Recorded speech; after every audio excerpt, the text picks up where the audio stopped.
Did you say you had a question? Yeah, so I was wondering, would you rather have a fist fight with General Grievous or have a one-on-one lightsaber battle or duel with Darth Vader without using force?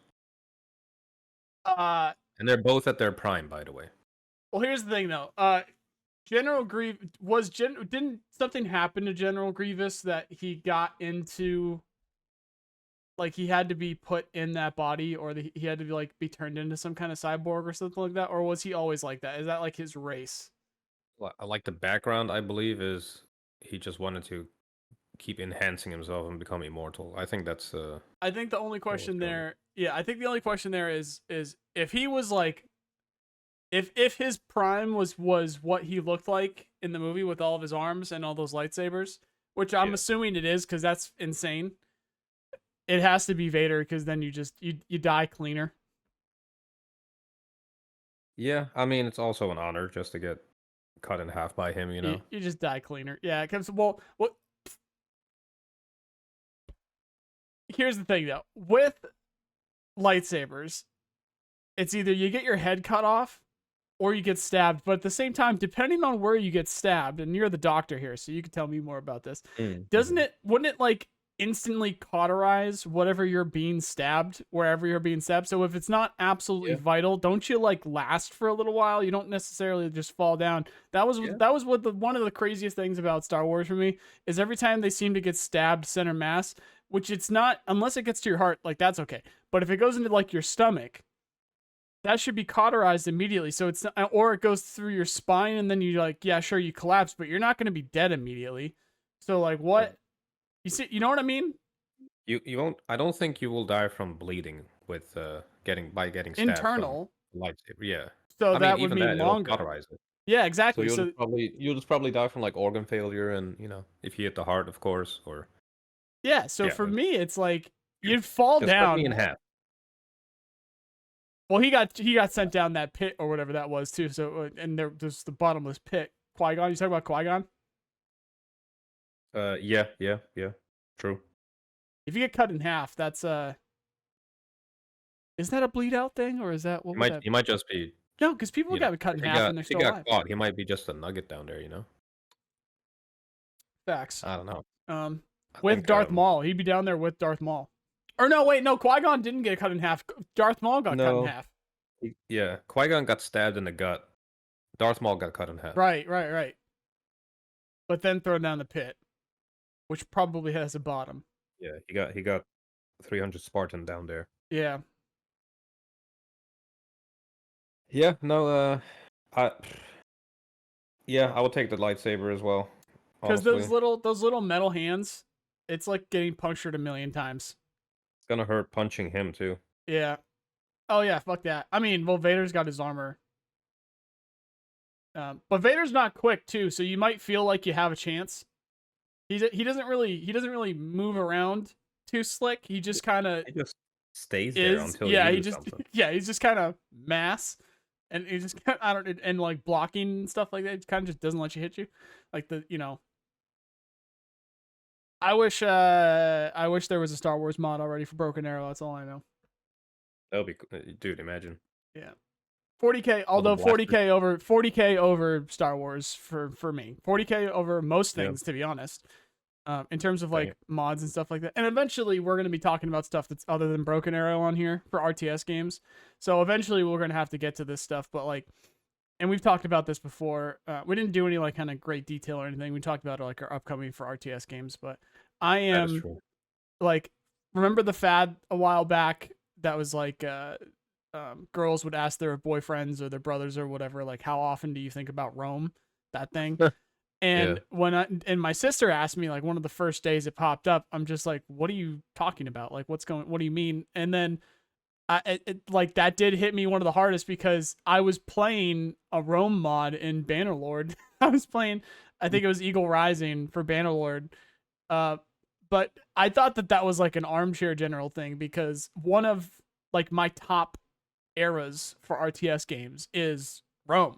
You can't beat it. So it's like Yeah. it's basically like it's like uh what would that be? It would be Rome, um Not so much medieval. Attila. What? You were quite a big fan of the Napoleonic War I was gonna say ones, right? Victorian. I was trying to go in order. Yeah, I was gonna say Rome, maybe like medieval.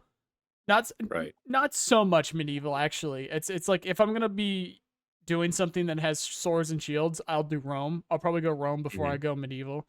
Um, That's fair. and then there's also like somewhere in there there's Japan. There's like feudal Japan.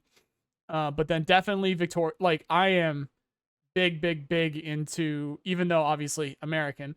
I just something about like line warfare, musket line warfare, Yeah. cannons, specifically ships. Like I really do dig ships, and the Star Citizen stuff. Like whenever I would play Civ with my buddies, I'd always be seen as like the naval guy. I'd always be like, all right, Nolan's gonna go naval, Nolan's going Maui, or he's going Great Britain or whatever, and he's gonna be doing boats because it's so powerful in that game. But I do just like the concept of naval supremacy kind of a deal. Um, It's definitely a more satisfying one if you do get it right. yeah, and then It's of different. course, I don't know. It's really cool. yeah, and then of course you got like World War II. So World War II and then World War III probably. So yeah, it'd be like Rome, Victorian, World War II, Yeah. World War III, and then 40K. 40K, anything above World War III. So whether it's like, World War Three. yeah, I mean, would you consider this World War would you consider Broken Arrow like a World War III? Oh, absolutely. Yeah, so that's basically how I see World War. So any of our like war game mods, World in Conflict, that's like what I see as like a World War III Yeah. basically. Yeah. Fair. I just like this stuff. Um, but anyway, we've got our actual last day with the Broken Arrow build here. It seems like we've really gone through everything, and I would like to point out I've got a lot of people that at me over on the Broken Arrow Discord, whether it's in the open chat or the Patreon chat, and people are starting to see other people's gameplay, and Mm-hmm. they're starting to realize that they're starting to see what I've been saying in other people's gameplay. So I haven't been posting much because it feels a little weird posting the gameplay that I have where I'm talking in the background about the stuff that I talked about. It's as I was figuring out the stuff that I talked Right. about in our podcast. And Yeah. so I edited and I went through some of the gameplay, and I I had the feeling that it's going to confuse people because like I said, I was figuring this stuff out. So there were some games where we're playing as the US, and actually unfortunately I don't have many games that were basically watchable as Russia. I have many games as Russia where my teammates did not know how to play Russia. So I think that's going to be something that I would hope that they find a way to teach your basic US RTS players that aren't, armchair generals, that aren't, nerds like we are, that teach Russian units. Because I think that what's happening is a lot of either, NA people or UK people that just they're like they like these games, but they're not, autistic, so they don't know every single, like we are at least, like they don't know every single unit. Like they're calling BTRs tanks, they're calling BMPs tanks. Those kind of people like that. Yeah. Perfectly valid RTS fans. They should be able to play the game, but they just don't understand that there's T-72s that are better than other T-72s, and they don't Yeah. understand like Quite a big difference in the game, yeah, for sure. they don't It's know. quite nuanced in that way. Yeah, they don't know Cornet versus the one that starts with an F, whatever. I don't know the rules on YouTube with saying that word, but you know what I mean. In terms of ATGMs, they don't know the difference between a lot of these Russian units. And once you do, it becomes pretty clear what you should and shouldn't use and stuff like that. Just like the US, there's metas and stuff like that. So it seems like there was a bunch of those people that I kept getting on my team as Russia, which the losses that we have still showcase some good understanding of the game. It still showcases like some good teaching points and things like that. So they're going to show up eventually. It's just I wanted to make sure I can make the most out of that in terms of showing people something that's just at the bare minimum viewable, entertaining in some way, and me getting artilleried constantly or me being the only one with units. There was no shit. There were some games where it was like a public game of Broken Arrow from the last test, where it's just like either they were bugged out or somebody was cheating on your team, but they bugged out or something like that, and you just don't see units from any of the other players, and you're just like, Yeah. what is happening? So there's some of that coming, but a part of it also was I was starting to get those DMs from people saying like, we're starting to see what you're talking about. I think you were right about like the setup of like the way that Russia can snowball, and if you don't stop them, they're going to win the game. And so I ended up delaying because I was trying to figure out what to do with that gameplay and how to showcase it. And then also I got distracted by Marathon. I put 40 hours into Marathon in the last week. The last, I don't know, well, more like 4 days. So I was doing that. There's another game I can't talk about yet. There's been a bunch of stuff going on with that. I've been editing videos for that. So got busy. Unfortunately, our last week with the build here, haven't done a whole lot, but I think people are starting to come around. And then now my mindset with it is just like, I don't need to feel like, you know, which you shared a lot of the same sentiment because you got to play it. So you got to see some of it. Yeah. So I'll just say that I don't feel like we need to really prove it to anybody. I've just started to say I don't need you guys to believe me. If they don't change the balance of things, you're going to see it. People, it doesn't take that long for people that once they understand Russia, they're gonna start doing those things. Hell, the stuff with the artillery, they're gonna do it game one. It doesn't even, you don't even really need to know anything. These grads and these smirches are extremely powerful. And the whole It's gonna be like in the first week or two, when people kind of know what the units do, they're gonna notice, oh, this one does a little bit better in this way, and then it'll just get more and more enhanced, and then you easily get a meta in the first, after a week, I would say. Yeah. And then the issue with that is people that then play the game later are just gonna be met with more more tailored gameplay. Besides just skill, they just know, okay, this unit is really, really powerful. There's just, it's a no-brainer to use it, and then new people will just get rolled. And actually brings me to, before you continue, that I noticed one unit. I think it's, I don't know if I can stream. So if you go, I think US or Russia Mechanized, in a recon tab, there is... Russia Mechanized? Yeah, go Russia Mech. Go to the recon tab, and just click on the plus there. No, it might not. Yeah, click on the sniper. The sniperies. Yeah. Go to squad loadout. Is it this guy? No. Okay, so go to the motorized instead. It's the motorized guy. It's a very interesting one. I don't know if you knew about it, but it's a... Yeah, so the Diversanti. Change the loadout to the ambusher. Yeah. Click on the RPG 30. Is it interceptable by APS? Technically, yes, but but it's not gonna. Yeah. So this was a topic of conversation. I know exactly what you mean by this, but you go ahead. Yeah, so what I think is gonna happen, like units like this, there's probably others that are doing something that is just very, very powerful. I think after 2 weeks or 3 weeks, people are just gonna be using those units, or also strategies that are just very, very powerful and have a really difficult counter for newer people. So yeah, I think that's just gonna happen. Yeah, we can get into that pretty quick. A lot of the... Well, here's the thing. As I'm starting to see the other people's gameplay too, the other content creators. There's 2 Russian content creators. I think one is Zetrex. They don't speak English, but there's Zetrex and I think NBK. I've been seeing their gameplay. They definitely, they know the game. I don't think any of the playtesters post gameplay. I didn't notice any. Some of them have been talking to me, and I don't know if this is like under wraps or something like that, but somebody wanted to do... Actually, no, he's commenting on videos, so maybe you got the same messages too.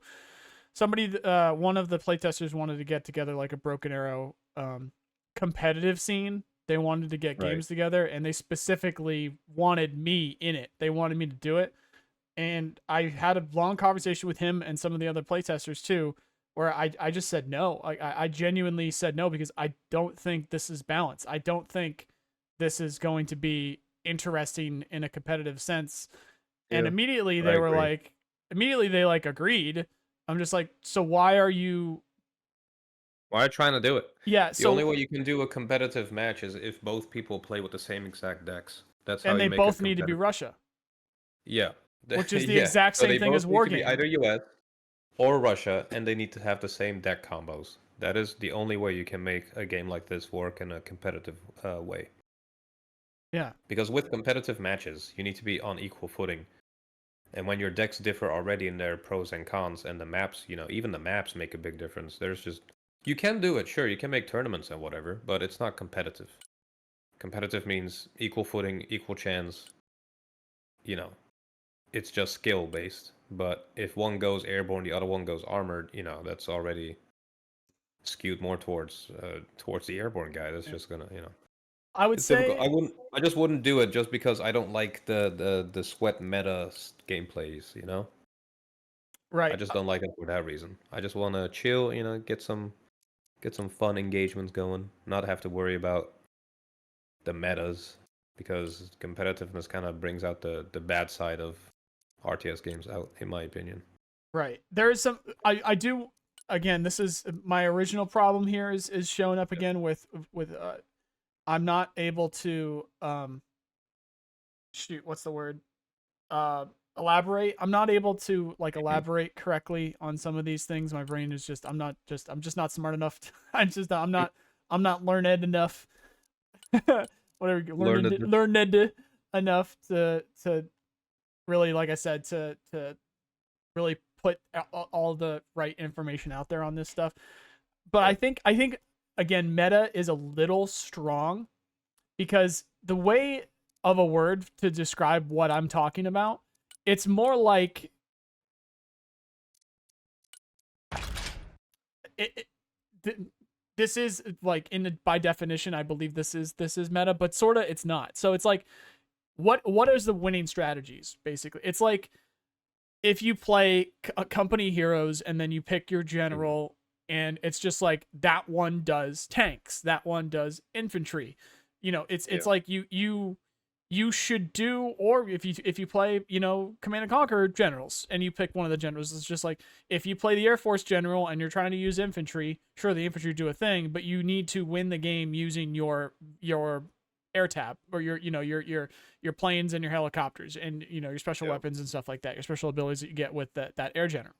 That's something that you should just that's what you should do with that general. It's the same thing with these. There's strategies that are very specific that are once you know them, you know that is your path to victory. So if you want to win, you're going to do that thing. The other side of it though is that understanding is not clear. Eventually it will be to some people, and then eventually it will be to a lot of people.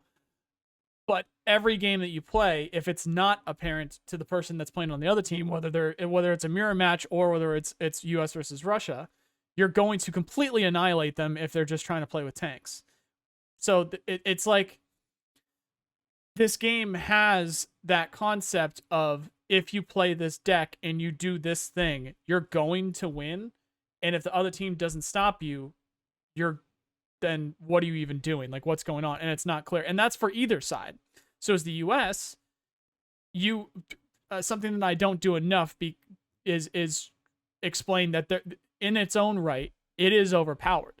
If Russia, because of the stealth, like the stealth is like kind of like all conquering, because Yeah. you if you are not seen, you're gonna get those bombs off and you are going to kill that thing.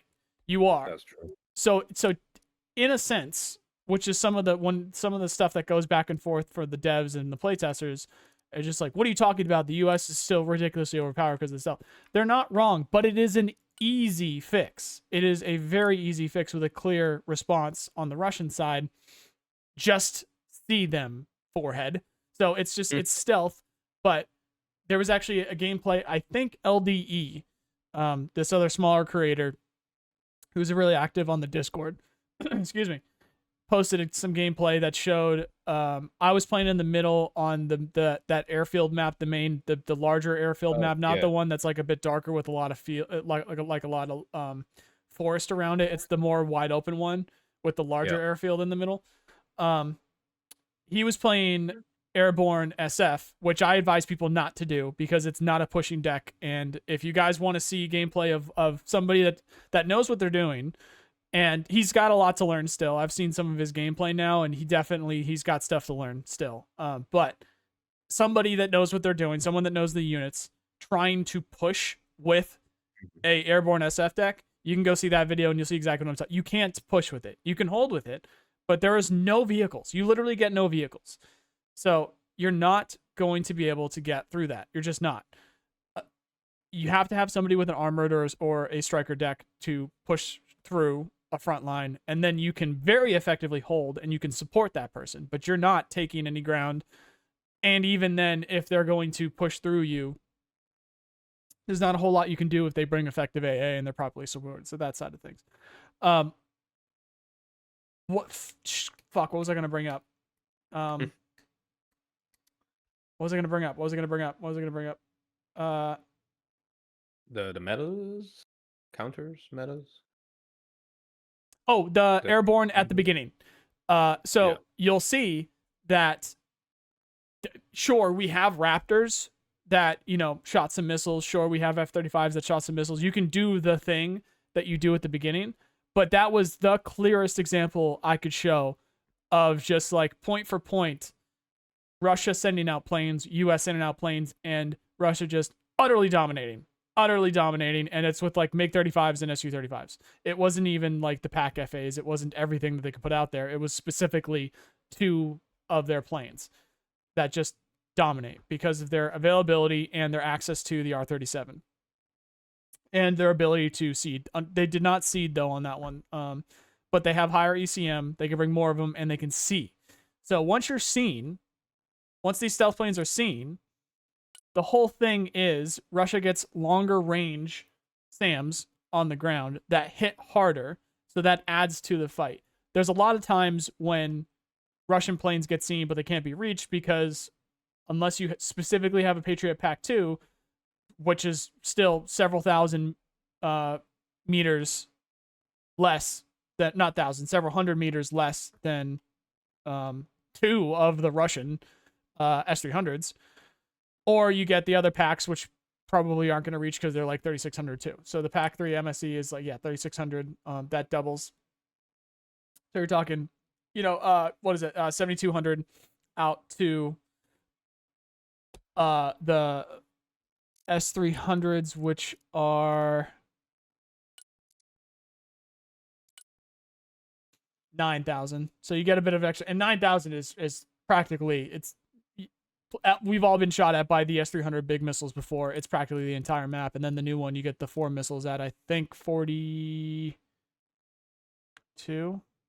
What is it? Or which one? The new S-300. 43. So 43. Yeah. So 8,600. So 8,600 and 9,000 for the new S-300s if you put the big missile on the S-3, which I advise everybody to do. So you're not just fighting the air. You're fighting the S-300s that are almost certainly on the ground. So if Russia doesn't put the bare minimum, if Russia doesn't have planes up there to spot your stealth, of which I've already posted a game of, that one was with Air Wing Marine. There was a game where I was pretty consistently putting up stealth drones and they just kept spotting stuff. That's what it looks like. You dominate as the United States if Russia doesn't spot your stealth. They're going to be, you're going to dominate. So that's one thing. But guess what? It's literally just they need to play a plane. And I'm actually looking at a deck right now where this MiG-29 is 220 points. You have 12,000 meters. Sure, you've only got 2 R-77s, but that's not what you're there to do. You're literally just there to spot, and it's 220 points. Right. So put it up there. It doesn't have that much fuel, sure, but you've got 2 of them for 220 points. If you look around, you see your teammates don't have something up, just plop it up and see if you can spot stuff. And then guess what? It's no longer an issue. They still might get through because of their higher ECM, and they could probably get closer. But but they're probably not going to make it out. And you're not going to win an air fight when you're able to be spotted. So you have to go back to use it as ground support, which is what I was talking about before. But if people see the Raptor with the JADM, like we were talking about before the update came out, or before the test came out, be like, this is our savior. It's the Raptor. Of course it's going to be the best ASF. It's pretty good, but you're not going to win against a Russian airborne. You're just not. Right. You can try. It's going to be fun to try. If people really, really don't know what they're doing with Russian airborne and just playing the planes, sure, you'll win sometimes. But whenever I say stuff like that, wherever I say something that I'm like as confident as possible, where I go, you're not, like I just said, it's assuming the fact that you're playing an equal, experienced, someone that knows what they're doing if they are doing it whenever I say something like that. Obviously, if somebody, brings a Su-35 full of R-73s, people that don't know, the shortest range missile, you're probably going to win that unless the ECM allows you to get up in their face. That's a crazy shotgun, loadout right there. But you're probably going to win that because you're going to get the shot off way sooner. So then that's the thing. Sure. If they don't have any S-300s on the ground, your ECM might be able to save you. There might be some RNG involved in it, and sure. But in terms of pure capabilities of these and availability of these planes, you are not going to beat a Russian airborne. That's what I mean when I say stuff like that. Yeah, no, I agree with that one. And then the game's won in the air. So if they bring enough, that could be another thing that's gameplay related too. There's lots of gameplay related where I just said the game needs to be won in the air. If they're not coordinating correctly and they don't bring air support planes, sure, they could own the air and they could see everything. But if they can't bomb from the air, it's still pretty detrimental, and then they'll have to count on the artillery, and then maybe you can counter the artillery, but it would have to be from the ground, which is way more difficult than from the air because of aim time and stuff like that. So you're probably going to still end up losing, but at least it's not that crazy. So if you just push really hard, maybe it'll be fine. That kind of. There's still gameplay involved. I'm still as excited for the game as I was 2 months ago, a month ago, whatever it was before the test. It's just that it's very clear that there's specific things that Russia can do to win, and then there's specific things that you need to do as the U.S. to stop them. And I'm curious to see what our communities that understand that go and play the game and go see what they do with that. But it's not competitive. I don't see it being competitive. I think it's too unbalanced, and that person kind of agreed. I said that I could. Also, I was busy with other stuff. There's going to be some crazy Tarkov stuff going on, and there's some other games that are coming up too, and not to mention, I just didn't want to have my hands tied to a specific kind of schedule or whatever. I just want to be able to post the game and stream the game and do stuff like that.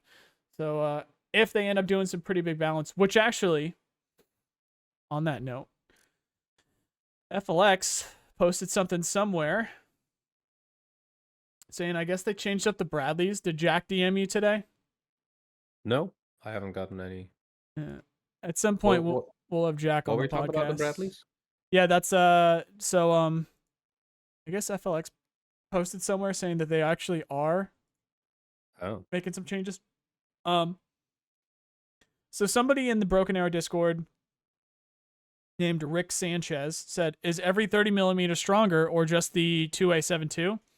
Which is that the 57? Let me see. No, it's not. Well, he says 30mm, but I thought that was the. I thought that was the other one. Let me see. Mechmoto. 2A94 is the 57mm. Oh, did they buff? Because I complained about the. It is, dude. So remember, I was complaining about which they might not have seen this part yet, but we did a short conversation about 30 minutes of our favorite units. And remember, I talked about the BTR turret you could put on the BMP, not killing those things, killing the lighter vehicles. That's the cannon. So they buffed that cannon. So maybe it wasn't that the vehicles were really strong for some reason, even though they're open top. Maybe just that cannon sucked. The 100mm, you mean? No, the 30mm. If you look at my screen, I'll have it up here eventually. Yeah. Remember this guy? Yeah. Right here. They were 50 points. They get a 30mm cannon, so I'm like, that should be pretty good. So I put the extra armor on too, so 60 points. I'm like, that should be pretty good. So I had a deck that spammed these, and I had a bunch of those open top Air Force or airborne vehicles dead to rights along a road, and they just didn't kill them. It's just didn't care. They said Right. fuck you, and they got to the building anyway. So that's what they buffed. Somebody asked about that, the 2A72, which is this one. And then FLX said it's global as part of the buff to IFVs. Okay. So they buffed They include IFVs. everything, then that's good. I gotta say, T15 still did T15 things, albeit much more expensive. It's now 300 compared to 250 where it was last test. Yeah. It very much still did T15 things. But these BMP3Ms were surprisingly good. You really got to watch out for them. They can't take a punch, really, and they don't have APS, so you really have to stay on top of them. But the 30% ECM came in clutch sometimes, and they get the 2 smoke. Well, specifically the 3M got the 2 smoke. The Apoca, which gets the Bulat and the Cornets, and the 57. It's the shorter 57, so it's not as powerful as the 57 you get on the Barbarian, on the C15, but it is still a 57. Is good as well, but you don't get the 2 smoke and you don't get the 30% ECM. These things ended up being pretty good. So it sounds like they hit the IFVs and specifically the Bradley, because there is a other portion here where one of the mods said the Bradley remains king though. I got to be honest, the Bradley's no longer the Stryker is the king in my mind. In terms of IFVs, Stryker is the king in my mind. Actually, that's not an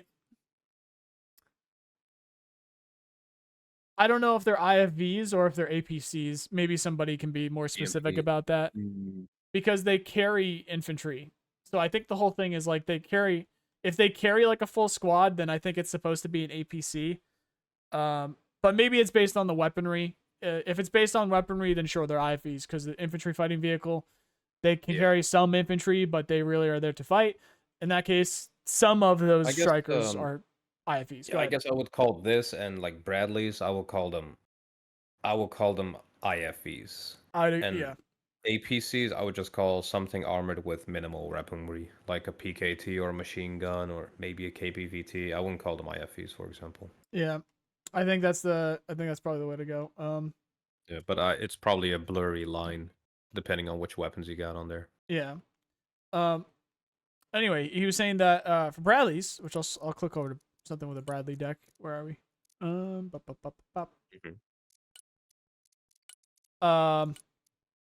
This is gonna be. I can't wait to use this. I never got to use this. This is gonna be a really fucking powerful deck. Armored Stryker is gonna be a lot of fun, but you don't get helicopters.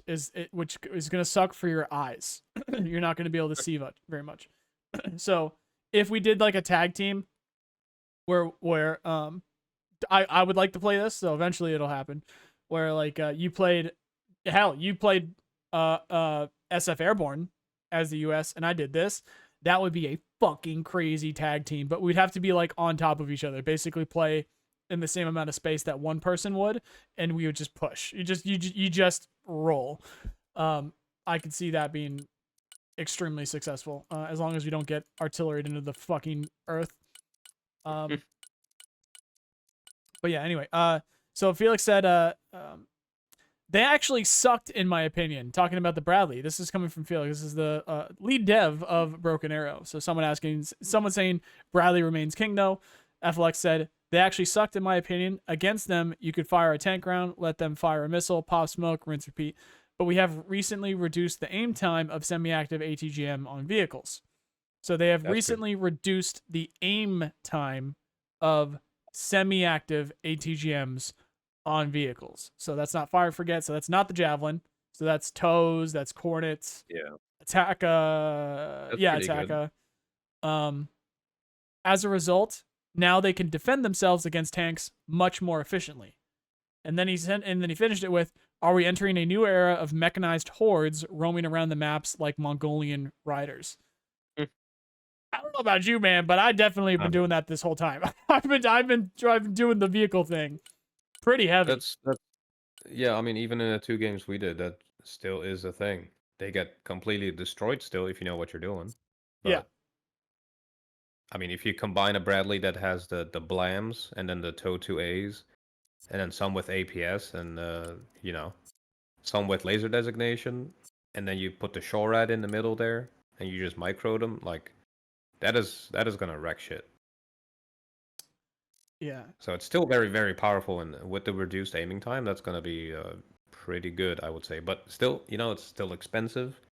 The counter is relatively easy, so I wouldn't be too afraid of it. It's just a good way to buff them without making them, you know, their own army, basically.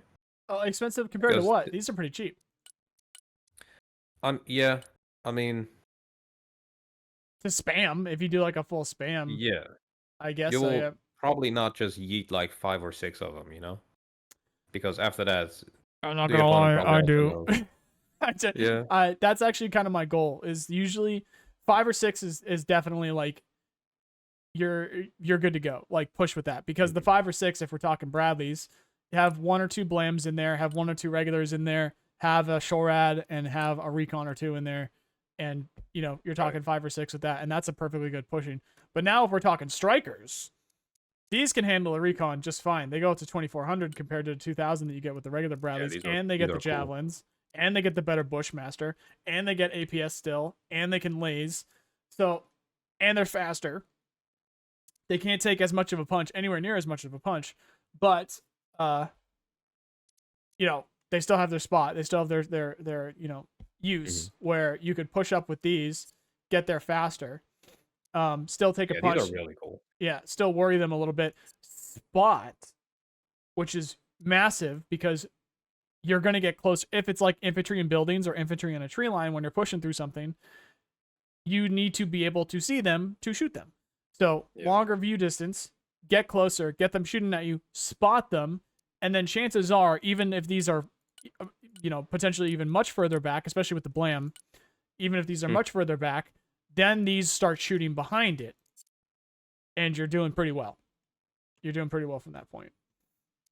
So as the, you know, machine spirited soul that I am in this game and in most games, I really like the fucking vehicles. I like to just play with the vehicles.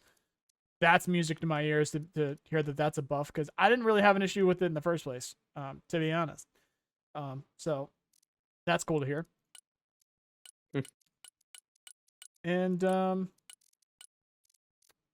I guess we'll see if they're making some other changes because as I was saying before, my big thing right now is I've been telling people is like I don't need you guys to believe me. I just need you guys to wait 2 months and you're gonna find out for yourselves. Anyone that's like a high ELO player for what I was saying last time, and the concept of quote unquote meta, but I it's almost not like it's almost like it's not a meta. It's just like what these nations should do. It's like your ideal.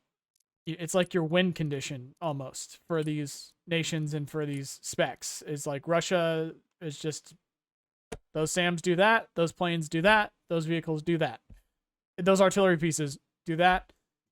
That's how you win. United States, you use these planes to do that, and you push on the ground to specifically kill those units and take those points, and you win. Like that's kind of like the whole TLDR, that stuff. I think US is still it's still hurting on the Shorad side of things, unfortunately, which I get it's realistic. But I think something that is much more meta and much more annoying are the helicopter pushes. I don't know if we've talked about that too much, but since the addition of the new Russian specs, not mechanized, it's going to be these guys, motorized. Where are you? This.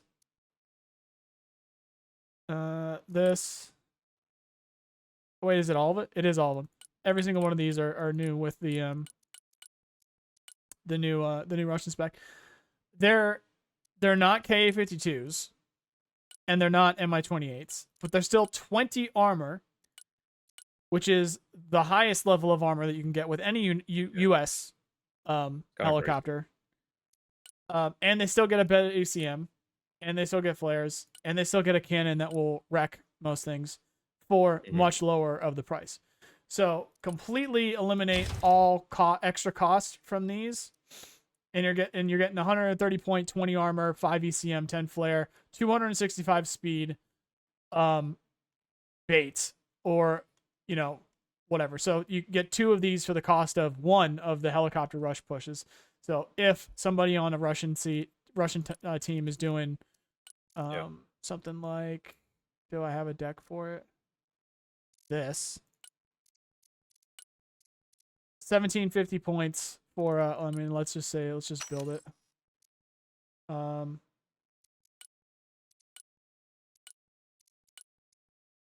do we got? So we do just gun, and this has ability to laze, so I would probably keep that in the back. 2 of these. Yeah, these helis are. I made them more specialized. Like some I just gave gun pods, just shove into the face of helis or infantry. For sure. Some are like dedicated ATGM because it then keeps them cheap as well, and you can get like so many, so it doesn't matter. Absolutely. Like for 130 points, you get a heli killer with gun pods. It's pretty dang good.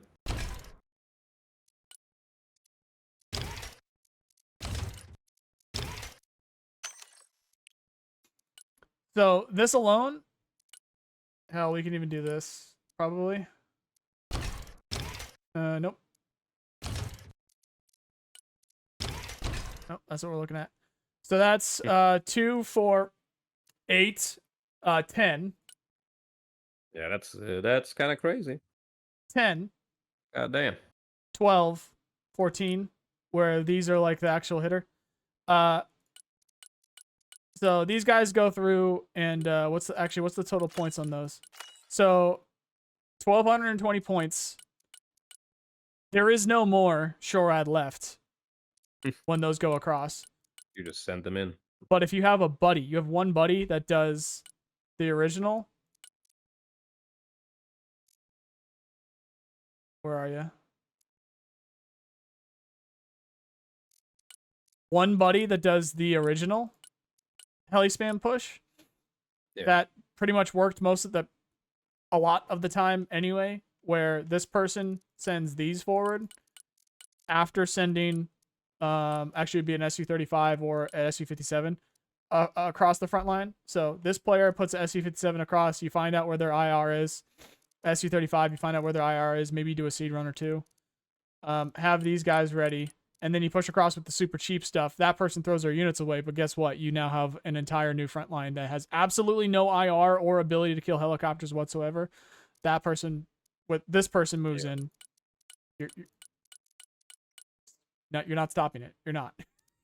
So the cheap helicopters are going to be, which we did fight off a little bit. We did fight some of it. But the person that did it to us didn't do the air thing. They didn't control the air. So they didn't notice that you had a lab ad primed and ready in that first game that we played to just completely put up a wall of bullets that they can't get through. And they didn't do the thing. They didn't do the bring some better helicopters. On its own, the very cheap helicopter rush is not effective at killing things. What it's effective at is making you run out of ammunition. Yeah. And if you don't have any ammunition, you're not killing the things that most of the time kill you when you do have ammunition anyway, which are these heavier helicopters. So SHORAD is still an issue. It's still, I get it's realistic, but I think that's going to be something that we didn't really talk in detail about, or we didn't really show it working because the people that did it against us didn't do it correctly. Either that, or we're just so scared of it, we know to look out for it and prep for it correctly. The people that... Yeah, because in that one game, my one short... was it a short? No. LAVAD and one manpad already took care of that initial heli rush that you strategized just now. Yeah. And then they did do the heavier heli attack in the back, but they didn't do the seed, they didn't do the bombing. Yeah. The whole thing with the heli rush is... at least you need to reinforce it too. That too. The OG one is the heavy helicopters after you potentially suicide a plane. So you put the higher ECM, the high speed ECM, the high speed higher ECM plane above their front line, and then you'll start to see the stingers pop up. Yeah. Ideally, after you've done a seed run to not have, you know, Patriots shooting at you or whatever. And then once you see where the stingers are, if it's not that much, you just keep the plane above it. They're probably not going to hit it. And even if they do, it doesn't really do that much damage. Even if they kill it, you know, it's fine. They're going to be completely out of ammunition. You push across, you kill everything. You kill everything. Have multiple clips of that. But the added now of the cheap helicopter, you might not even need to worry about doing the plane. You just throw, because for the practically the same amount of points, almost, where you that's like a 450 point plane. You send 4 helicopters. It's gonna do the same thing. Those will eat those stingers that you only get 2 of, or whatever. What was it gonna be? Let's go back over to Arsenal. There is a stinger team that has 2 double launchers. Yeah, so you get Yeah. 6. If you are the best stinger team in the world, that is 3 helicopters. Mm-hmm. You double up, that's 6 helicopters. If they are the best stinger team in the world. What's more likely to happen here, if these are doubled up, is you kill 3 helicopters. You could kill potentially 3 with that team. There's going to be times where you only kill 2, with the 12 stingers coming from the 2 launchers if you have the 2 teams. And that's if you double them up. But while they're shooting, while they're aiming, what are those helicopters killing? And do you have supplies close by? Do you have another SHORAD close by? So it can get the job done if you know it's coming. If you don't know it's coming, you're fucked.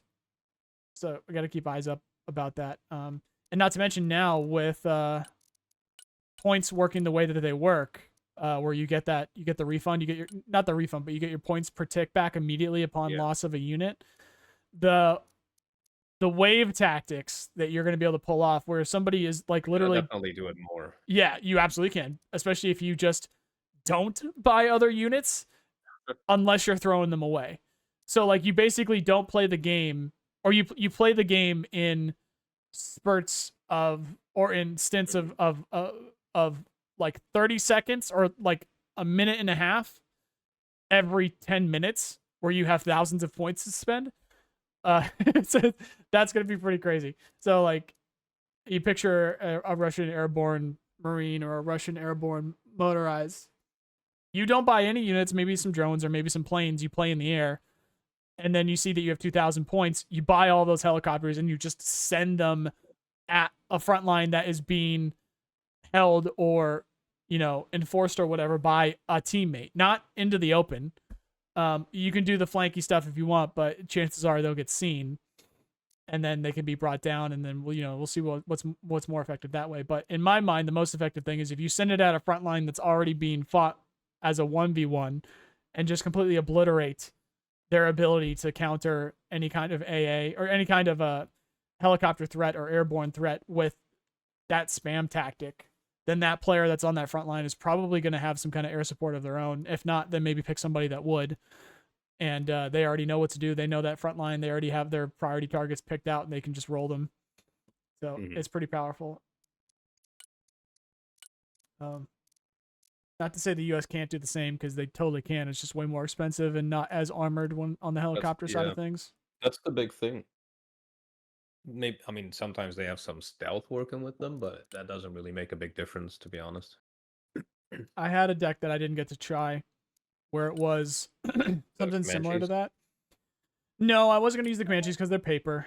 It was going to be Apaches because they're the highest armor that you can get is the U.S. Right. But it was going to be, excuse me, the DAPS and the MH60Ms with the 25 ECM.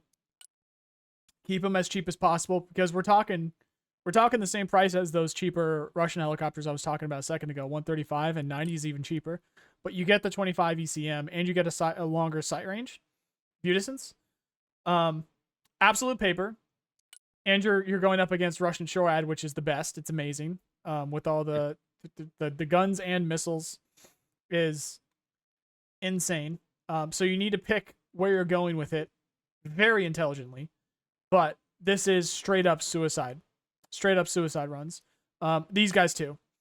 For 35 points, you send them across two, just literal suicide. Send them across the line. Send in. It would probably be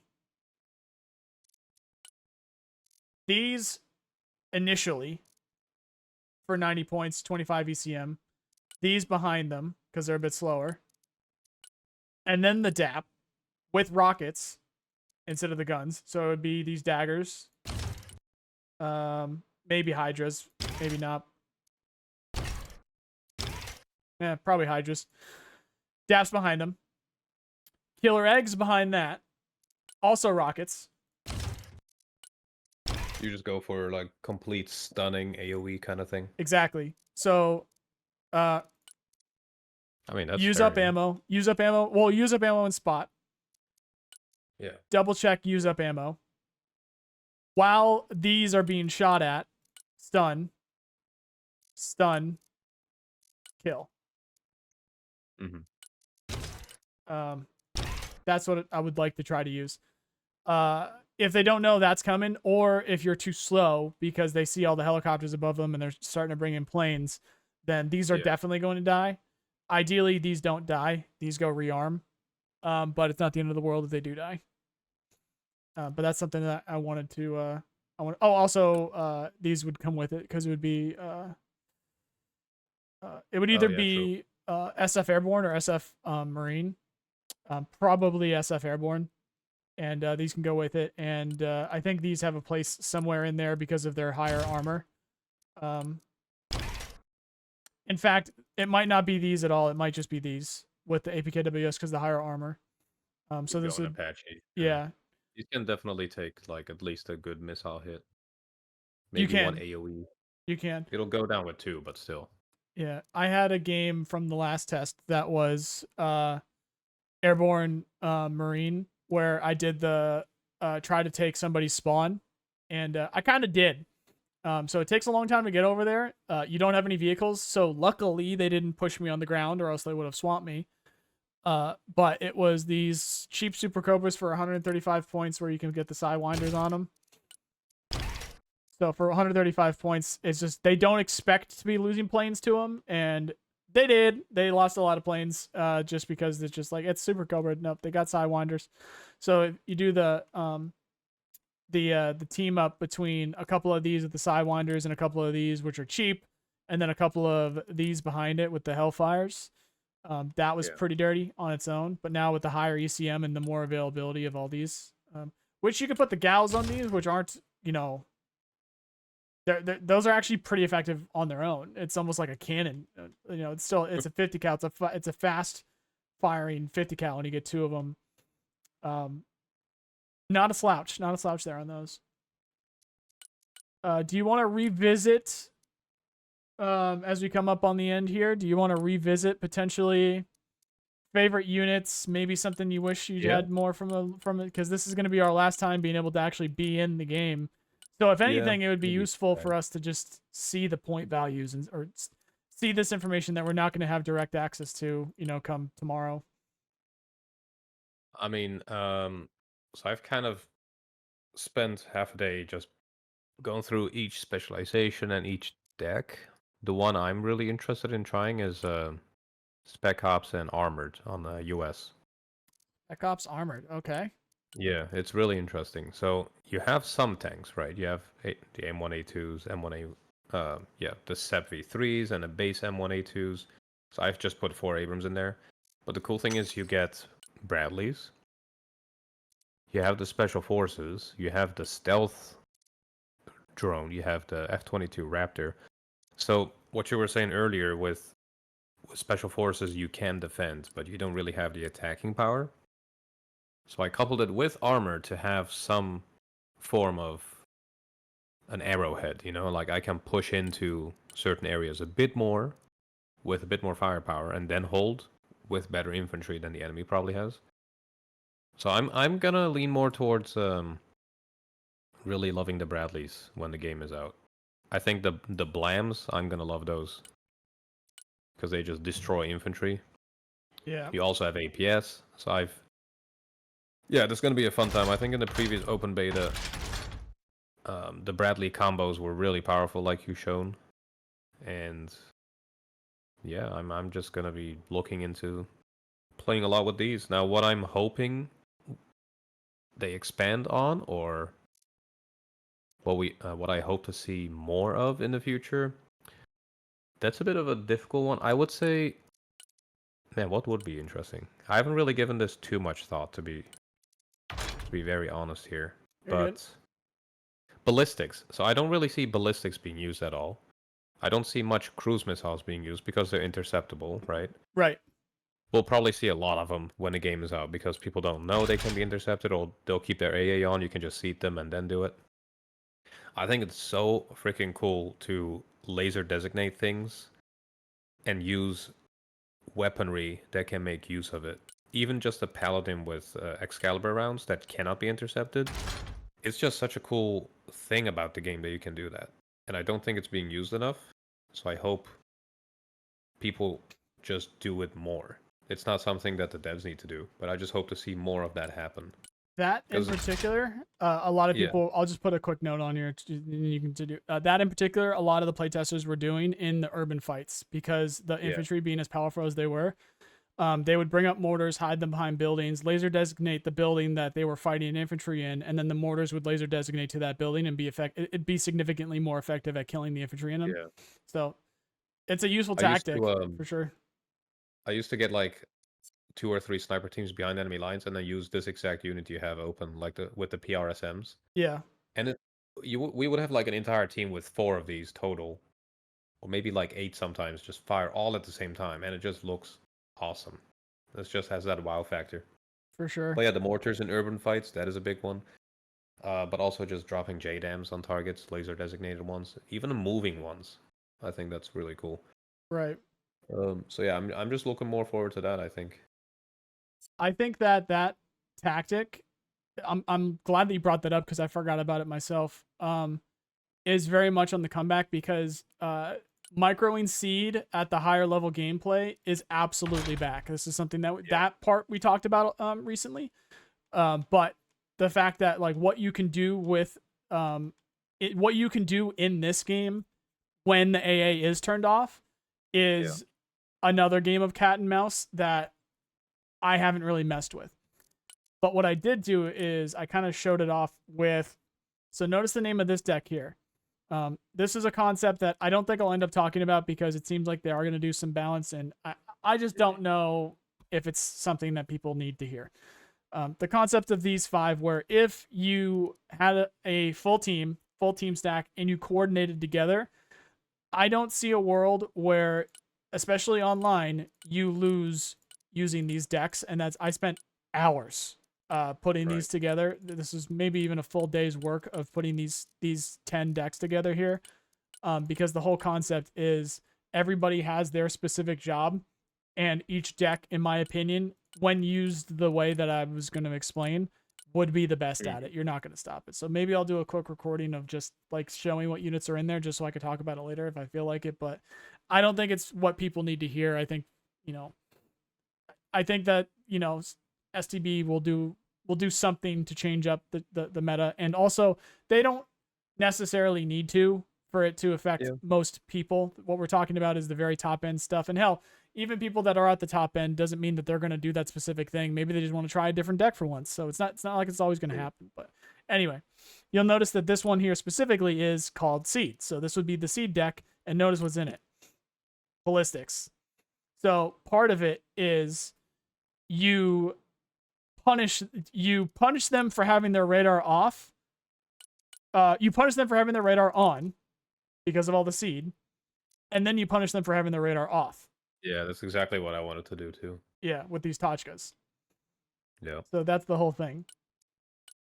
I have a lot of seed missiles, and even this SC-57, it's got some cluster bombs on it, not just the seed missiles. So they can think it's seed, but if you start to see a window where maybe they start to turn it off a little bit more and your Tachka ain't quite ready, drop a couple clusters on them and you're going to kill that thing anyway.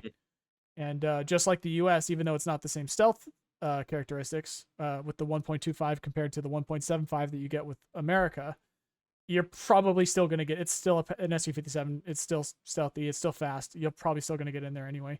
And those two clusters, that's just goodbye. It's the same as like, not exactly the same, but it's similar to dropping a JSOW on a AA net. It's going to kill it. It'll definitely kill the supplies. It'll probably kill the units that are down there.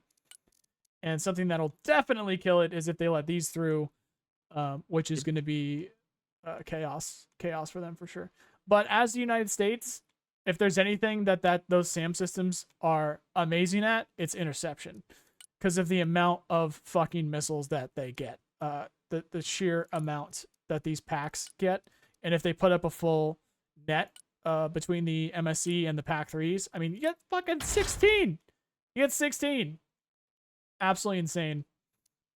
12 with the MSC, and then you get 4 with the pack 2 if they team it up with the pack 2. And these shore ads, not too shabby. That main gun really loved shooting down and intercepting stuff, and it can take hits. Yeah. So this is don't use the CRM. I don't know if we talked about that enough. Yeah, don't use the CRM. Anybody listening? This thing loved to fail me. It is not a PIV-ad. So I don't know what's going on with it. I've seen a couple of comments where somebody was saying, or people were saying, and like it seemed to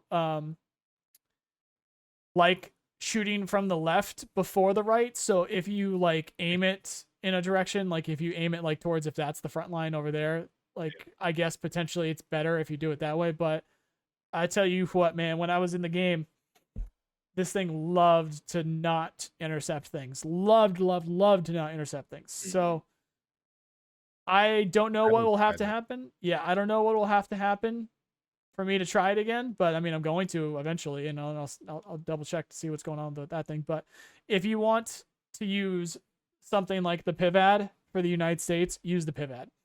And if somebody gets this to work, then let me know how you did, because it didn't seem to want to work for me. Now it is a different setup. This is a direct shot, whereas apparently the PIV-ad is airburst. Yeah, more AoE. Yeah, the PIV-ad's airburst. Although this is called direct shot too, but then you see this is like some kind of, so I guess it bursts. I'm not sure what's going on with that. So obviously that would be more effective. Yeah, like a flak kind of thing. So I could definitely see that being more effective. That's weird though. I didn't know it was. Maybe it's the animation of the C-Wiz, like maybe the weapon likes to turn more to the right. So if you have it aimed to the left, it takes longer for it to aim, and by that time it's too late. Because I think the animation does make a difference on the aiming time. Maybe like it feels like it, I think it would. What definitely, at least placebo effect, seemed like it was. Where are you? These guys up here. These with the pants here, because this is just the missile, and you see how it's pointing in the back. Obviously, it seems like it could point forward, but I would always try and point it, backwards. I would always try and point it like this, towards the front line. And it seemed like it did better, but then a lot of times this thing just loved to die. This thing loves to fail me quite a lot, so I didn't really use it too much. Really good at sniping helicopters. Same with the Tor. I think I'll start using the Tor more, but it is 200 points for that thing. But yeah, so that was the concept of ballistics that you brought up. So I'm definitely going to start using that stuff more often. But the thing is with the US, I just noticed that's HE. That should be closer. The thing with the US though is that you really need to pay attention to. I don't have the points. Fuck it, I'll keep it like that. It's not like I'm going to be using these decks anytime soon. Probably just delete them all. Wouldn't be a bad idea. Well, I'm not going to delete these. I'll record something later, but I'm going to head to lunch in a little bit here with the fam. But I'll record something like this before tomorrow, before we lose access. The thing with the US is this is potentially, this right here is the most important unit in the game. Because of its ability to also counter Russian SAMs. So this is, so the HIMARS are potentially one of, if not the biggest FU button that the US gets. And the only discretion there is whether or not you want to call the stealth planes where you specifically put bombs on them also an FU button. It's just that if they get spotted, they can go down. This is much easier to micro where you don't get spotted. And the same thing goes for these right here with the cluster. Goes out to 6,000. And then... Non-interceptable. It's just great. Yep. And then... same thing with these, out to 6,000 with specifically the cluster. And once you see where those AA nets are, they're probably not being microed, so you'll get them eventually. You'll get them once you find your way around there. So you were talking about like what you want to see and stuff like that. But realistically, for me, I might be in the boat where I have given up thinking that the US is going to be, as powerful as it should be in the air. Just based off of like what I've seen with the Raptor and the US Airborne deck. And the reason I'm talking like this is because I had high hopes for the Super Hornets and the Growler if they do end up adding that Navy deck that it seems like people are saying they're going to add. Because we don't have Navy SEALs, we're missing the Growler, we're missing Super Hornets, we're missing like the other JLTVs that we didn't see in the Special Forces deck. We just got this thing, which I guess is pretty different. But there's lots of things from like the Marines and the Navy that there's like this. There's these things. There's like these drone versions of JLTVs that have tomahawks on the back, for artillery. So there's like there's some pretty crazy. They have more SHORAD, which is basically just what you get with the Stryker SHORAD, but somehow like minimized and put on top of a JLTV. That's the thing. Like this whole spiel up here. They have that, but it's like maybe it's like two Stinger missiles, like one Hellfire missile, but the same cannon, and they have that on top of a JLTV. So that's pretty crazy. So there's stuff coming with like a Navy deck. I just don't know if they're doing the ships. We'll see if they end up doing ships with it, but more US SHORAD and more US air would be cool, and that is what you would get with Navy. You also get some cooler infantry too, so like Special Forces. We don't have Navy SEALs, so that'll pop up somewhere. I don't know if they'll double up on the Marines like they did with the Motostrelki with the Russia, but that'd be cool.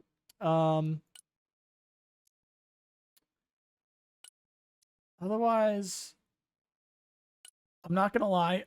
Like I said, worried was a strong word when I was talking about the meta stuff. I see where you're supposed to play as the US. I see like, I see the path to victory, even if Russia is doing what they're doing with the snowball. It's not like you can't stop it. You absolutely can. And the gameplay involved with that is going to be fun. The frustration in it is that it's only a matter of time, like, and that they do need to just play their units. Whereas the US, you need to stop them. Russia just needs to play their units. So that is the frustrating part of it.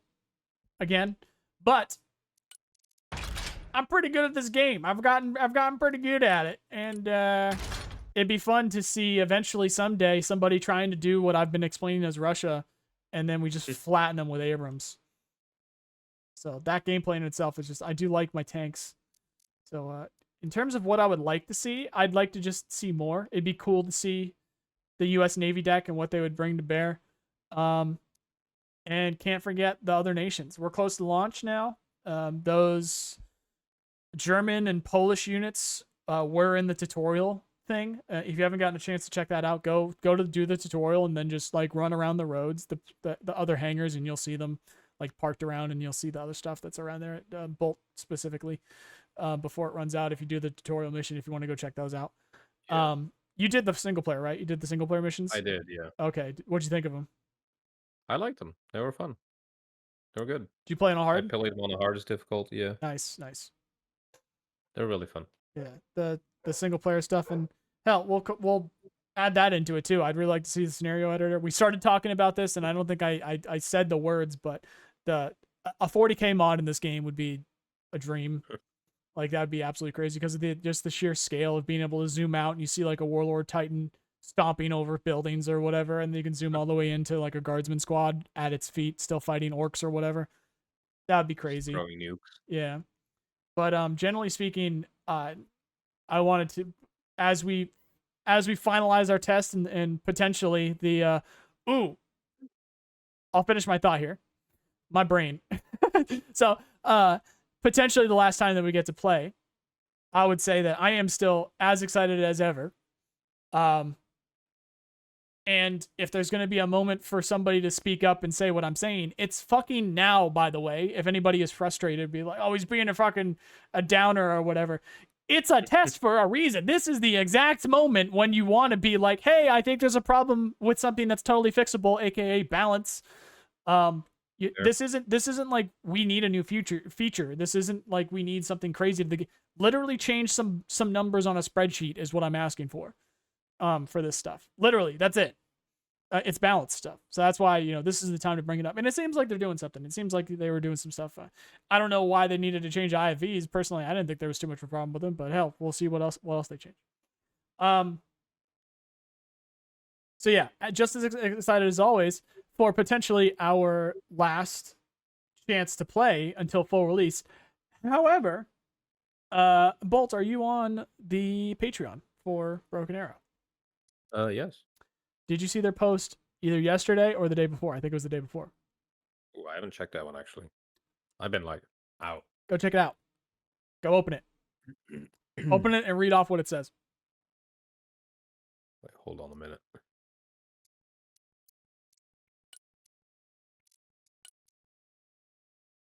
The amount of time that this is taking for people that are listening that don't know what he's about to read off, it might be a little anticlimactic, but it is still very interesting because of the amount of wait time that we have here. But if you read it off, you'll see what it's saying.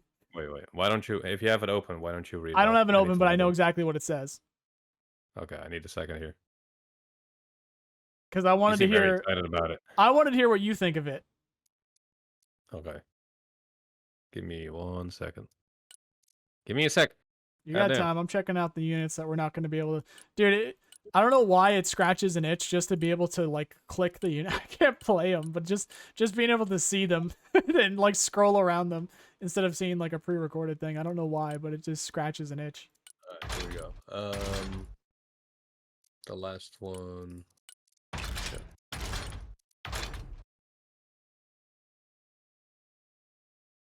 I mean, I see the one from. Should be the most recent. Yeah. Hello, dear Patreon. Here are your 10 tons for fixing and charging your tanks. That's the one I see about the MTLB. Next sentence. Oh, wait. Oh, here we go. Why wait for Friday? If you want to demonstrate the MCV right now, a mortar on the same platform as the AMPV capable of staying in close proximity to the enemy. No. What's the most recent post? But there was another sentence. There was like another part.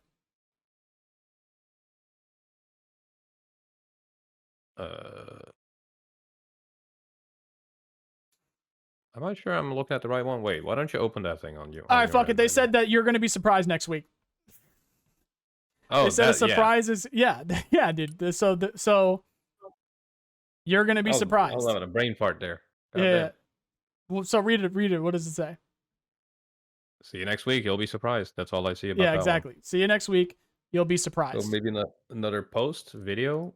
Now, given their ability to think that some of those Patreon posts are actually interesting, including that one where it's like a truck. It's like they're showing, they're like, here's a truck. Is that not what that post is? That's literally just they're like, what's up, guys? We know you're super. Truck. Yeah, we know you're super hyped and super excited to check out the game. Here's a truck to look at. What? So based off of that, this could be an absolute nothing burger. But if we want to take it to the absolute top in terms of speculation and hype, they could announce another test, which would be cool. They said you'll be surprised. So like absolute top, they announce another test. I just played 30 games myself. Apart from there were some bugs. There was the call in with the plane. There's definitely some balance stuff that was going on. There were some crashes, but it wasn't consistent. It wasn't like it was extremely annoying. Yeah, it was okay. If you It had was annoying limited stuff, man. playtime, like for instance with you, you only were able to play a couple of games. So if you did crash on Yeah. that one game, that would have fucking sucked. Or either of those games, that would have fucking sucked. I'd say it's possible there were some desync issues. I saw some weird gameplay, and it seemed like there were some times where I had some units somewhere and my teammates did not see those units. So, but perfectly valid. We would want to stress test and we would want to see what that's like with, a lot of people playing. So I think it's extremely possible that we get another playtest, even though they said that they don't want to, put that stress on the team. They just want to worry about release, which is completely valid. And it's, it's pretty soon anyway. But hey, they said you'll be surprised. What do you surprising, man? Damn. What else would it be? You think they got some other specs they didn't show off?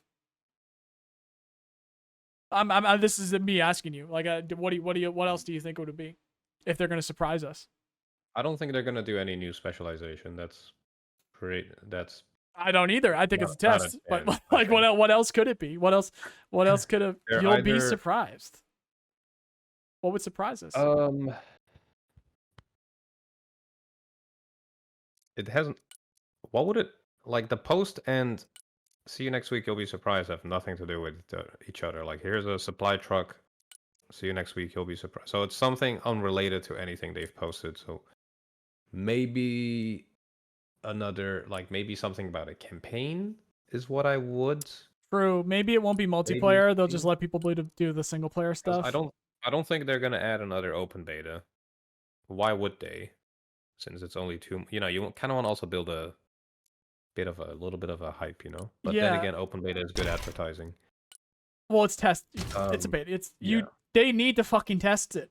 They need to They need to test the servers, and it's not gonna have anti-cheat, so there'll be a cheater problem still if they do it. I guess something I just thought of. Yeah, something I just thought of. They could do a single player only test and still get valid data because it would still be a lot of people logging in, and still a lot of people like on the game. Would be really cool. I think people love single player in RTS games. I mean, I know I do. It's like the one thing that is always consistent and keeps getting me back to some RTS games. Yeah, they could do that and it'd still be like some pretty useful data. I would love that. I mean, if they do anything more single player related, that would be cool. But I have no idea what they would release next week. Yeah. I mean, they said they wouldn't do any open beta anymore, right? They said that they don't want to do another open beta because they don't want to put the stress on the team. They want them to just focus on release, which is valid. It's valid. That makes sense. However, if they've made enough progress and they've gotten to the point, it's also going to be extremely important that they get that stress testing in to find some problems. And it's not like that was bug free with that we played and it was only fucking 11 people or whatever, 30 people, whatever. So anyway, that's what we got for now. We are not going to be able to click around in the game this time tomorrow. So I got a couple more. Yeah, I got a couple more deck related videos I think I'll do, but we've done everything. We've really done everything. It sucks with the timing of your schedule that we didn't get to play more together. That would have been cool to do some of these tag team stuff and stuff like that, but it's not like we need to wait much longer. Just a little bit over 2 months. That's it. Yeah. 2-3 months. So that's all she wrote here for this press early access build. All this stuff is going to live in my brain, and we've got lots of recordings of like the the arsenal and stuff like that. So lots more to talk about. So if you guys have any questions, go ahead and leave them below. And obviously we'll still continue with the debrief, but we're supposed to be talking about other games than Broken Arrow, and this other game did come out that potentially is something that we could talk about, which was the Iron whatever it was. What was that other one that came out that's kind of like Generals, kind of like Red Alert? Iron something? Tempest Rising? Tempest Rising, that's what it was. Maybe it's pretty fun. Maybe we dig into Tempest Rising a little bit. There's some other RTS stuff coming out, so maybe we give it a bit of calm before the storm here. Maybe we switch over to some other RTS stuff before we actually get Broken Arrow, and We'll obviously cover whatever that surprise is, but maybe we start dabbling in some other stuff before it actually releases in just a little over 2 months here, potentially even less than 2 months, because they just said June. Doesn't mean it needs to be the end of June. Hey, maybe it's the 1st of June. Maybe we're just 1 month away, if you want to stay positive. But anyway, that's going to do it for this build, and that's going to do it for the Debrief podcast, guys. Thank you very much for watching. Click all the links on the screen to support what we do. Check out Bolt's channel, which is down there. He's got his own gameplay. In fact, he's got a game over there, which I don't know if you've posted. Have you posted that second game? I haven't posted the double nuke yet. That's gonna be it's gonna be a big one. He's gonna have a game over there that I do not have recorded. So make sure you check that out and just check him out in general for all of his Warno stuff. All of you guys that are looking for a Warno, all of you guys that have a Warno scratch that need itched, I don't play Warno. Bolt does. So go check him out. Link below. Otherwise, we will talk to you guys later. Hope you have a nice day. Thank you guys for watching.